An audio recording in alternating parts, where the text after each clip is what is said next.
So student, today we will cover about the time series analysis in our next topic in business statistics. So in the time series analysis, I will start from the time series. What is the time series? The time series is showing the trend, or we can say that it's showing a fluctuations and the trends, and we can say it's a forecast about the any sales, about the profit or any commodity. It explains. So time series is showing the a time duration on a trend, on a line, or we can say on the graphs we can show the trends. So trends may be decrease or increase. It depends on the growth of any commodity or anything which we are collecting data, or about which we are just going to research on the particular topic. So for example, we are just collecting the data for any trend analysis of a share market. So we can just collect the data about the Sensex or the BSE or NSE and show the trend of the Sensex, how the Sensex is going, is it increasing or decreasing. So it's year by year time duration on the basis of the time. When we draw a trend or we see a trend, so what, how much it is increasing, how much a particular things or commodity decreasing uh, on the passing of the time. So it totally depend on the time.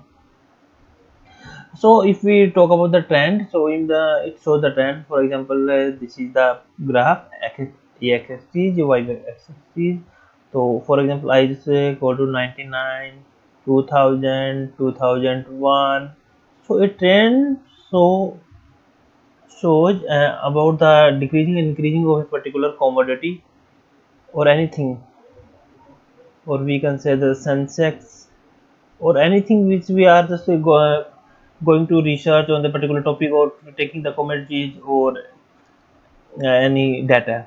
So it shows that trend, or we can say the particular point of the time. It shows a increasing or decreasing or a numerical amount on a particular year or particular time. So it is the time series. So it shows in a linear series. So we know, if we know, and we want to know how much the profit will be increased in 2021. So we will see the trend in the previous or last year in 2020 to 2019, 2018. So we will see the trend. On the basis of the trend, we can assume or forecast about 2021 profits. So it will help also help us to know and to predict and to forecast our future predictions or future growth. So it's totally about the it's all about the time series. So it shows a particular time, particular a data, or particular a value on a particular time. Yeah. So you can, we can say the arrangement of the data in accordance with their time. Time के according हम data को arrange करते हैं. Of occurrence is a time series, उसको हम time series बोलते हैं कि अरेंजमेंट करते हैं डाटा को टाइम के अकॉर्डिंग, क्रोनोलॉजिकल ऑर्डर में या डिक्रीजिंग ऑर्डर में या इंक्रीजिंग ऑर्डर में हम टाइम सीरीज मान लो 1990, 1991, 1992. तो एक टाइम के अकॉर्डिंग हम डाटा को अरेंज कर 1990 में कितनी हमारे पास जो सेंसेक्स था कि ये कितना प्रॉफिट था, 50% प्रॉफिट था, 60% प्रॉफिट था, अगर 65% प्रॉफिट था. तो ये एक ट्रेंड को ये पर्टिकुलर टाइम पे शो करता है. तो अकॉर्डिंग टू देयर टाइम हम जब अरेंजमेंट करते हैं डाटा को, उसको हम टाइम सीरीज बोलते हैं. एक चीज क्रोनोलॉजिकल अरेंजमेंट होती है डाटा की. क्रोनोलॉजिकल मतलब स्टार्टिंग से एंड तक एक हायरार्किकल ऑर्डर में. तो टाइम जस्ट ए वे है in which we can relate the entire phenomenon of the suitable reference points. एक रेफरेंस पॉइंट को हम एक टाइम के अकॉर्डिंग हम वो शो कर सकते हैं. तो time can be hours, hours में भी हो सकता है, डेज में भी हो सकता है, और ये मंथ्स में भी हो सकता है, और ईयर्स में भी हो सकता है ये टाइम हमारा. तो टाइम सीरीज ये क्या करती है, एक रिलेशनशिप शो करती है बिटवीन टू वेरिएबल्स. तो time is one those variables and the second is the quantitative value. एक तो क्या होती है, हमारा टाइम होता है 90, मैं अगर ईयर को लेके चलूँ 1991, 1992, तो ये तो क्या होगा, वन वेरिएबल होगा टाइम. दूसरा, हम दूसरी कोई चीज ले रहे हैं, वो हमारा न्यूमेरिकल वैल्यू, या जो हम सेकंड क्वांटिटेटिव ले रहे हैं डाटा, वो क्वांटिटेटिव टर्म्स में जिसको हम काउंट कर सकते हैं। तो अब मैं मान लो मैं इसकी ग्रोथ की बात करूँ, पॉपुलेशन की बात करूँ, मान लो 50 पॉपुलेशन थी एक विलेज में, फिर 52 थी, 59 हो गई, फिर 70 होगी पॉपुलेशन एक पर्टिकुलर विलेज की। तो ये क्या होगी, क्वांटिटेटिव वेरिएबल हो गया। तो दो वेरिएबल हो गए, एक तो क्या हो गया हमारा टाइम, और दूसरा हमारा क्वांटिटेटिव वेरिएबल। ये टाइम और क्वांटिटेटिव वेरिएबल दो तरह के डाटा के बीच में रिलेशनशिप शो करता है। ये शो करता है इंक्रीमेंट या डिक्रीमेंट, ये शो करता है एक वेरिएबल के अंदर कि टाइम के अकॉर्डिंग कितना इंक्रीज या डिक्रीज हो रहा है, वो शो करता है। So it may be increased for some or decreasing for some points of time. Can you think of the any such example? The temperature of a particular city in a particular week or a month is one of the example. तो एक city का जो temperature है वो increase भी होता है, decrease भी होता रहता है month by month, time to time. तो ये एक रिलेशनशिप शो कर रहा है टाइम की और टेम्परेचर की, जिसको हम न्यूमेरिकल फॉर्म में काउंट करते हैं। उसके बाद आता है हमारा usage of the time series. Time series का क्या यूजेज है? एक तो the most important usage of studying time series is that help to predict, forecast करने में हेल्प करता है, प्रिडिक्ट करने में हेल्प करता है। हमें पता है कि हमारी 2019 में क्या ग्रोथ थी, 2020 में क्या थी, तो इस ट्रेंड को देखते हुए हम 2021 का हमारा प्रॉफिट हम प्रिडिक्ट कर सकते हैं, फोरकास्ट कर सकते हैं। तो प्रिडिक्ट करने में हेल्प कर सकता है फ्यूचर के बिहेवियर को on the basis of the past experience. एक it is helpful for business planning. Business planning में कैसे हेल्प करता है कि कंपेयर करने में एक्चुअल जो करंट परफॉर्मेंस है उसकी एक्सपेक्टेड वन के साथ क्या कंपैरिजन है, तो हम कंपेयर करने में हेल्प कर सकते हैं। कंपेयर करके कि 2019 में क्या था हमारा, 2020 में क्या है, इन दोनों के बीच में हम कंपेयर कर सकते हैं कितना इंक्रीज हुआ है, उसके बेसिस पे उतनी परसेंटेज कितना हमारा और इंक्रीज हो सकता है। मान लो 5% इंक्रीज होता आ रहा है हमारा प्रॉफिट, तो यहाँ भी हम अज्यूम करेंगे हमारा 5% इंक्रीज होगा, या सेम हमारा कांस्टेंट आ रहा है, तो मान लो 5% यहाँ पे इंक्रीज हुआ, 10% यहाँ हो रहा है, तो हम 15% एज्यूम करेंगे, हम 15% यहाँ पे इंक्रीज हो जाएगा। तो ये कंपैरिजन करता है एक्चुअल करंट परफॉर्मेंस की और एक्सपेक्टेड वन की के साथ। Now from the time series we go to study the past behavior of the phenomenon of or the variable under consideration। जो हमने वेरिएबल ले रखे अंडर कंसिडरेशन, उन वेरिएबल्स का हम पास्ट के बिहेवियर के साथ हम कंपेयर करते हैं टाइम सीरीज में। ये हेल्प करता है हमें वेरिएबल्स की स्टडी करने के लिए भी, जो भी हमने वेरिएबल लिए हैं उनका पीछे के जो वेरिएबल्स लिए थे, फैक्टर्स लिए थे, उनके दोनों के बीच में क्या कंपैरिजन है, क्या डिफरेंस है, उसके बिहेवियर को पास्ट के बिहेवियर के बेसिस पे हम आगे के जो फैक्टर्स को कंसीडर कर सकते हैं।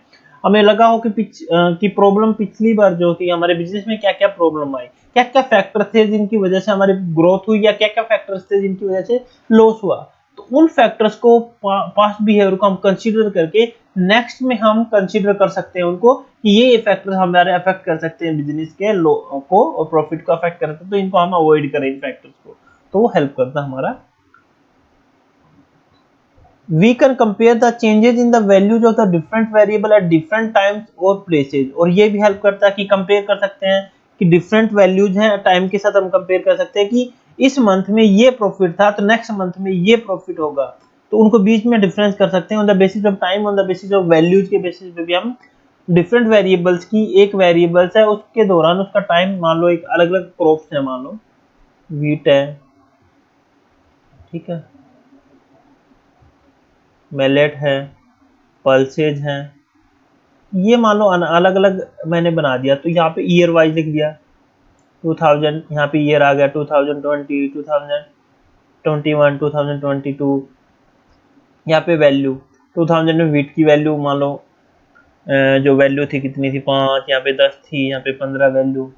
तो ये क्या करता है कि it compare the changes in the value, value के अंदर चेंजेस है वो कंपेयर करता है एट द डिफरेंट टाइम पे और प्लेसेस पे, और डिफरेंट प्लेसेस पे on the basis of commodity के बेसिस पे भी हम कंपेयर कर सकते हैं। और यहाँ पे टाइम है या प्लेस है वो भी हम शो कर सकते हैं। मान लो एक पॉपुलेशन देखनी हो हमें, तो हरियाणा, पंजाब, राजस्थान, तो ये क्या होगा, डिफरेंट प्लेसेज हो गए, यहाँ पे ईयर आ गया, यहाँ पे पॉपुलेशन आ गई, वैल्यू पॉपुलेशन की।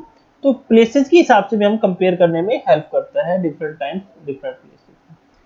ठीक है, तो ये इसके यूजेस थे या इंपॉर्टेंस कह सकते हो इसके, इंपॉर्टेंस, यूजेस, फीचर्स, कुछ भी कह दो, ये हमारे टाइम सीरीज के। उसके बाद आता है हमारे components of the time series analysis. तो क्या क्या कंपोनेंट्स हैं, तो इसमें देखो कंपोनेंट्स जब भी हम टाइम सीरीज करते हैं तो इसमें 4 कंपोनेंट को हम कंसीडर करते हैं। तो 4 कैटेगरीज में कंपोनेंट्स को डिवाइड करते हैं। कौन कौन सी कैटेगरीज है? एक तो ट्रेंड, ट्रेंड है, हम एक शो करते हैं ट्रेंड को ईयर वाइज। एक सीजनल वेरिएशन, एक सीजनल में एक सीजन ये था, दूसरा सीजन ये आया, फिर ये सीजन आया। तो सीजन मान लो ये आ गया समर, विंटर, ठीक है। तो इस तरह से यहाँ पे अलग अलग समर का, फिर विंटर का, समर का, विंटर का, एक सीजनल या साइक्लिकल, सीजन के सीजन वाइज, ये तो सीजन वाइज हो गया।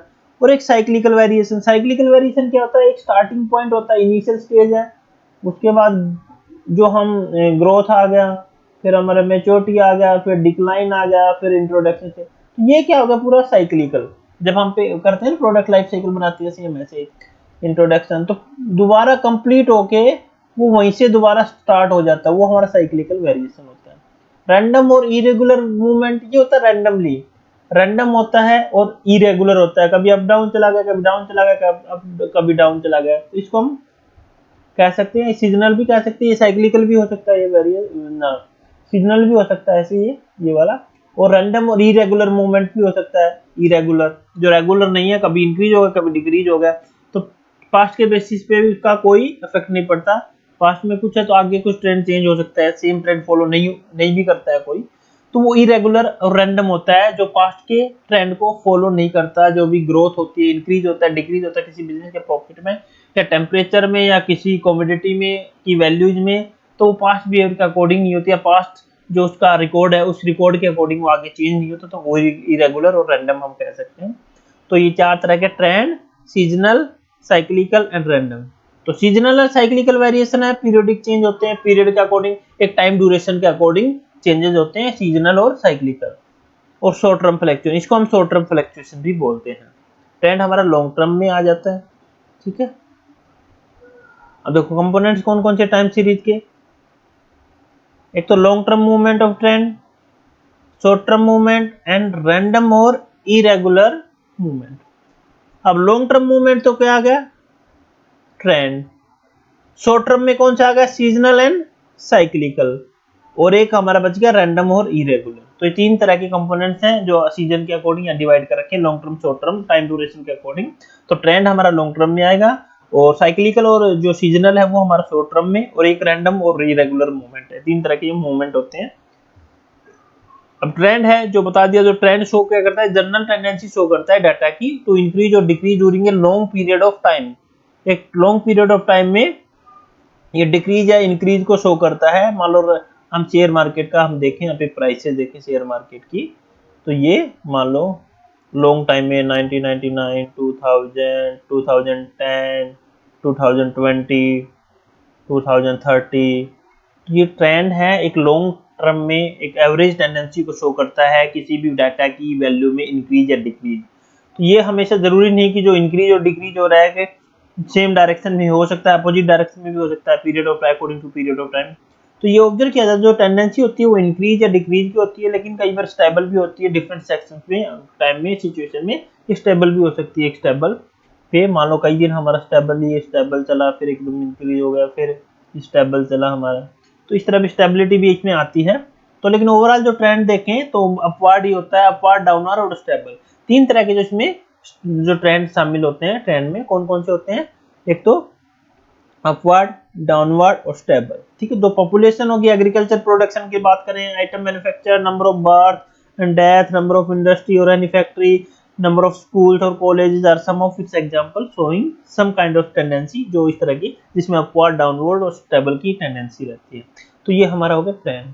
उसके बाद आता है linear and non linear trend. तो ट्रेंड के अंदर ये एक लॉन्ग एक ट्रेंड हो गया, एक linear and non linear trend.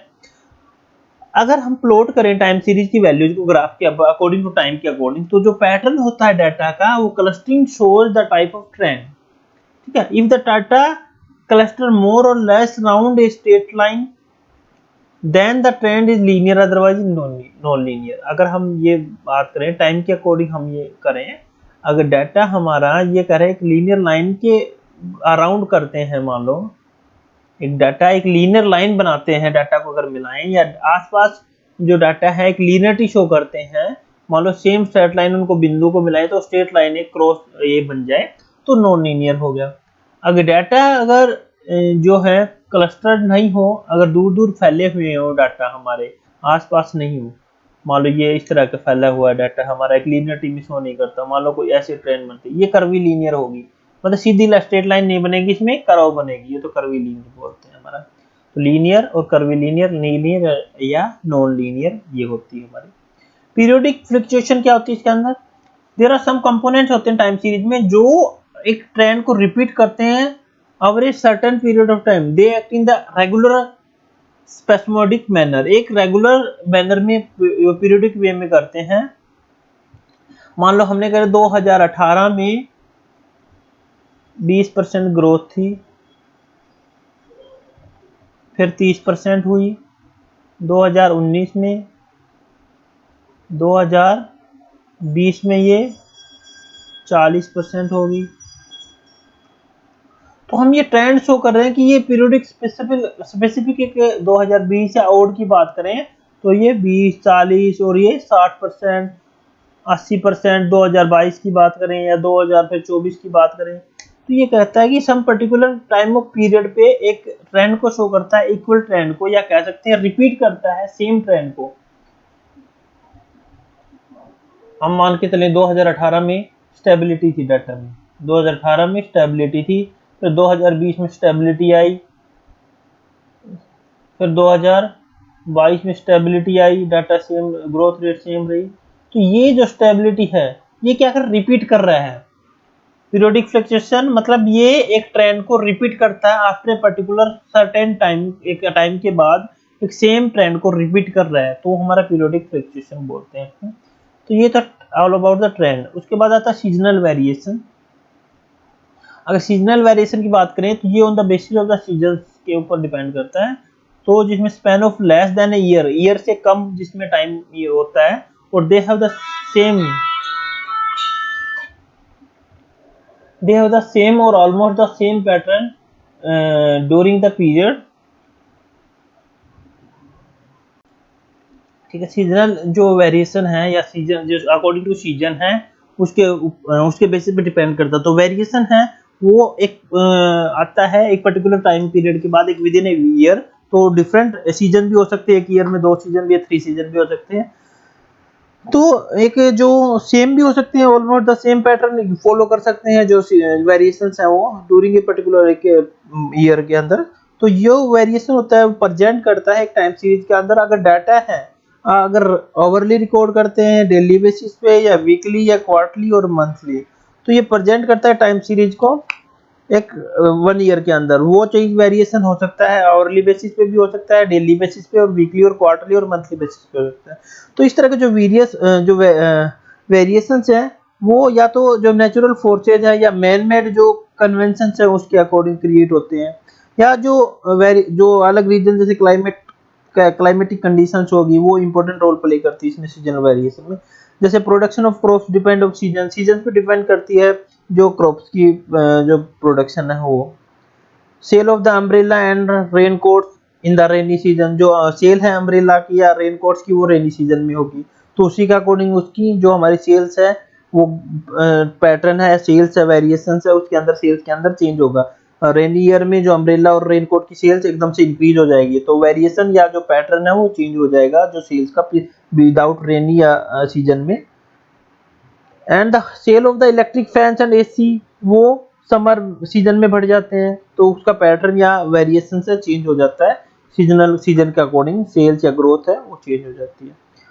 तो effect of the man made convention such as some festival आ गया कोई, उसमें सेल ज्यादा बढ़ गई, कस्टम हैबिट फैशन, दिवाली में नए कपड़े खरीदते हैं लोग, गाड़ी खरीदते हैं, बाइक खरीदते हैं, व्हीकल खरीदते हैं, यूटेंसिल्स खरीदते हैं। तो इसमें क्या होता है कि मैन मेड है जो फेस्टिवल्स बनाए हैं लोगों ने वो भी फ्लक्चुएशन या वेरिएशंस क्रिएट करते हैं सेल्स में या ट्रेंड में, जो सीजन के अकॉर्डिंग उनमें इंक्रीज या डिक्रीज होती है सेल्स के अंदर। तो बिजनेस कंडीशंस बिजनेस पेपर ये इन कंडीशंस का इम्पैक्ट पड़ता है।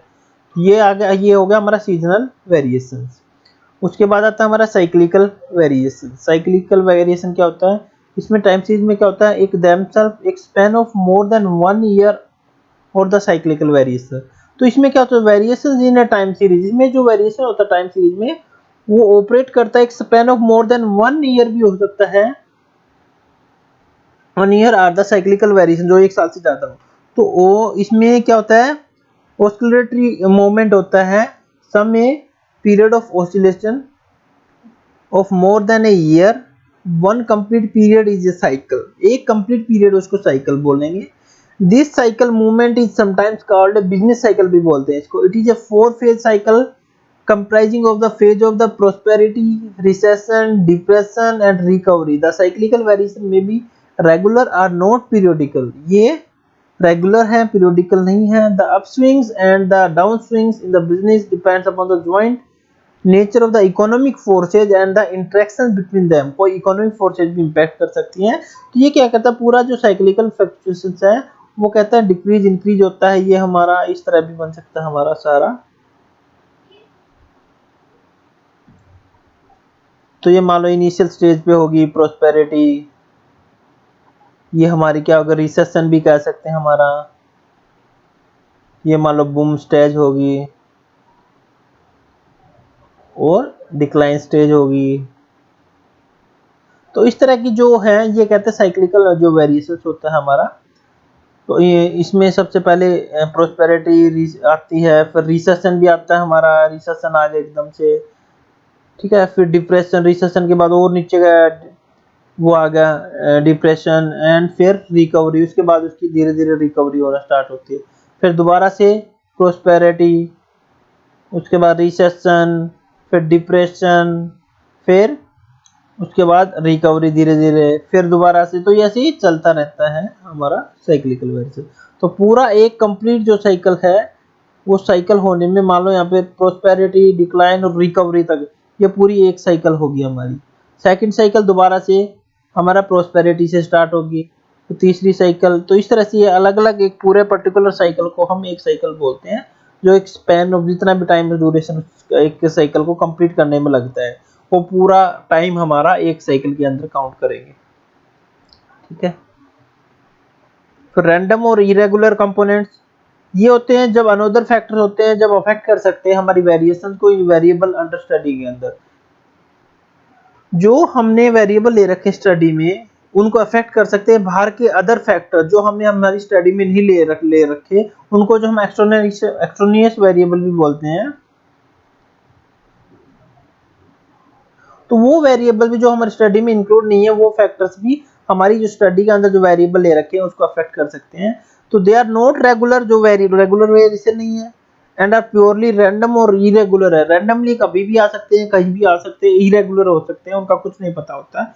वो डिपेंड करता है कुछ इकोनॉमिक फोर्सेज पे, या कोई नेचुरल डिजास्टर हो गया, अर्थक्वेक आ गया, जो हमें पता ही नहीं। जैसे एकदम से अब ट्रेंड चल रहा था, सभी कंपनीज का चल रहा था ट्रेंड, अच्छा सेल्स भी चल रही थी, ग्रोथ भी, प्रॉफिट भी चल रहा था। उसी के बेसिस पे उन्होंने फ्यूचर का जो थी प्रीडिक्ट या फोरकास्ट कर रखा था कि हमारी फ्यूचर में 2021 में हमारी सेल या हमारा ग्रोथ इतनी हो जाएगी, 2020 में हमारा ग्रोथ हमारी सेल इतनी हो जाएगी। किसी को नहीं पता था कि ये कोविड-19 जैसी महामारी बीच में आ जाएगी। इस वजह से हमारा फ्लक्चुएशन या इरेगुलर मूवमेंट है। एकदम से कोरोना वायरस आ गया तो कोविड-19 आ गया, तो इसका कुछ नहीं पता था। तो इससे हमारा जो ये क्या है, इरेगुलर मूवमेंट है। तो उनका एकदम से सारा बिगड़ गया, उनकी सेल्स डाउन गई, उनका सब कुछ जो प्रीडिक्ट फोरकास्ट की थी सारा का सारा धरा का धरा रह गया। तो वो क्या होती है, हमारी अनप्रिडिक्टेबल होता है, अनकंट्रोलेबल होता है, जो हमारे हाथ में नहीं होता। और ये फोर्सेज होती है जैसे अर्थक्वेक हो गया, वार्स होगी, फ्लूड्स होगी, फैमिन्स होगी, और एनी अदर डिजास्टर या इलनेस आ गई। तो इस तरह की जो थी वो इरेगुलर या रैंडम मूवमेंट्स होते हैं जो इफेक्ट करते हैं हमारी सीजनलिटी को और वेरिएशंस को। अब देखो मैथमेटिकल मॉडल्स है टाइम सीरीज एनालिसिस की क्या है। मैथमेटिकली टाइम सीरीज को हम ऐसे डिनोट करते हैं, y equal to F T. T क्या है, यहाँ पे टाइम है, ठीक है। y क्या है हमारे पास, यहाँ पे वैल्यू ऑफ द वेरिएबल है जो हम स्टडी के अंदर लेते हैं उसकी वैल्यू। तो वैल्यू ऑफ द वेरिएबल उसको y से डिनोट कर रहे हैं। तो here y is the value of the variable under study of t, जो हम टाइम के अंदर स्टडी कर रहे हैं उस वैल्यू का वो हमारी। तो इसमें हम टाइम है मान लो ले सकते हैं, डिफरेंट टाइम ले सकते हैं, टाइम 1, टाइम 2, जितने भी हमारे पास टाइम है वहाँ तक ले सकते हैं। वाई टी एक वैल्यू एक टाइम सीरीज में, ये इस टाइम में क्या वैल्यू है, इस टाइम में वाई मतलब वैल्यू, टाइम 3 ड्यूरेशन में ये वैल्यू थी, टाइम एन में ये वैल्यू थी, तो टाइम के साथ वैल्यू शो कर रखी इन्होंने। और T1 T2 फिर T1 ऐसे कर सकते हैं, और Y1 ये ऐसे कर सकते हैं, ये वैल्यूज को शो करते हैं, डिफरेंट टाइप पे डिफरेंट वैल्यूज। अब देखो एडिटिव मॉडल है टाइम सीरीज का, कैसे हम शो करते हैं एडिटिव मॉडल को, ऐसे शो करेंगे, ये तो हमारी टोटल वैल्यू होगी, इसको हम ट्रेंड भी शो कह सकते हैं ना, ये हमारी टाइम सीरीज भी कह सकते हैं, इसको टाइम सीरीज Y और T, इसको ऐड कर दो सबों को, ये क्या है, trend plus seasonal plus cyclical and plus random या इरेगुलर। इन सबको ट्रेंड्स या सबको जो टाइम सीरीज के कंपोनेंट्स हैं उनको ऐड कर देंगे, वो हमारा एडिटिव मॉडल हो जाएगा, additive model of the time series. उसके बाद मल्टीप्लिकेटिव मॉडल, मल्टीप्लिकेटिव मॉडल में क्या करते हैं हम, इसमें सारे के सारे जो कंपोनेंट्स हैं उनको मल्टीप्लाई कर देते हैं, वो फिर वैल्यू आ जाती है हमारे टाइम सीरीज की, ट्रेंड मल्टीप्लाई बाय सीजनल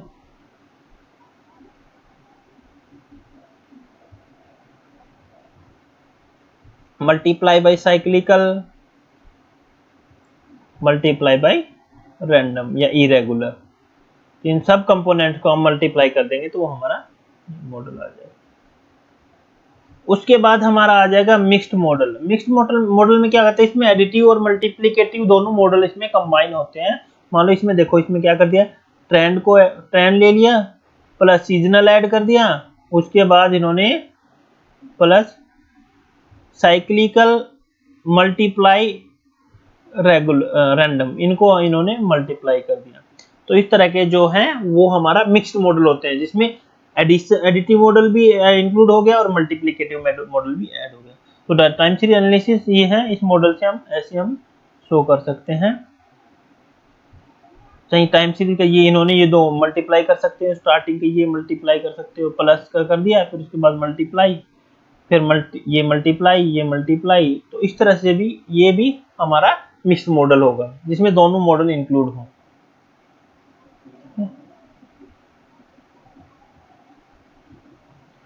तो ये समझ में आ गए हमारे ये model, additive model, multiplicative model and the mixed model. और इसके कंपोनेंट कौन कौन से थे, trend, seasonal, cyclical and random और इरेगुलर।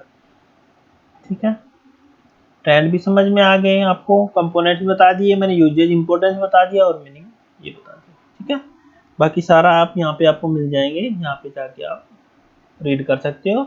और यूट्यूब पे भी हमारा लर्न मित्रा के नाम से यूट्यूब पे वीडियो है, वहाँ भी जाके इसको फ्री ऑफ कॉस्ट आप देख सकते हो। चैनल का नाम सर्च करोगे यूट्यूब पे, इसको सब्सक्राइब कर लो, तो आपको अपडेट मिलता रहेगा जो भी अपडेट करूँगा। So thank you so much to watching this lecture, and if you have any doubt you can comment on the YouTube. So see you soon.